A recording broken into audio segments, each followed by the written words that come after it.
So what is Youth Spark? For your information, ang Youth Spark po ay it is a youth ministry of BMC. Ano yung BMC? Valenzuela Ministerial Council. Leave a legacy in this generation. Amen? Naniniwala po ako na kayo rin po ay mag-iiwan kayo ng legacy. Ang estudyante ka pa, huwag mo sayangin yung pagkakataon na magkaroon ka ng impact sa campus mo.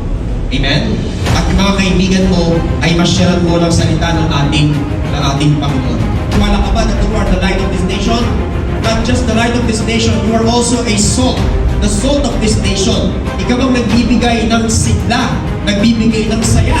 Kasi nito ninyo, pag walang kabataan sa simbahan, ay malungkot. Pero kapag may kabataan, bagamat may ilay tayo, pero masaya naman. Di ba? Nagkakaroon ng saya sa loob ng ating mga iglesia.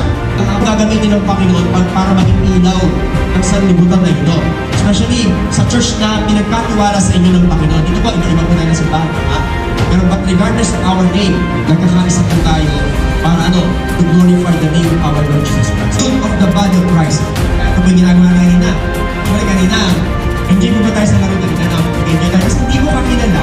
Pero, ano ba yun? Nagkakaroon ng pagkakaisa. Iba po tayo ng simbahan, iba-iba po tayo ng practices, iba-iba po tayo ng culture, pero nagkakaisa po tayo. That's the very goal of Youth Spark. To raise up youth leaders to be catalysts of change. Ito po ang goal po natin, na makapag-raise up po tayo ng leaders pa. For what?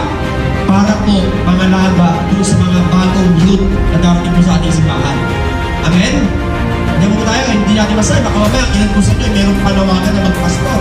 So kung saan ka tinawag ng Panginoon, naniniwala ako, dyan ka gagamitin ng Panginoon. But God with dedication. Naniniwala ko na kayo, that God saved us to serve God. We are called to serve. Pag-ibig po tayo kayo. Our fear, our God-given people. Dati, ikaw lang yung alam mo yun? Itataas na kamay, nag-worship. Baka ilang taon nilipas, ikaw na yung nandito sa harapan. Ikaw yung nag-i-encourage sa mga tao.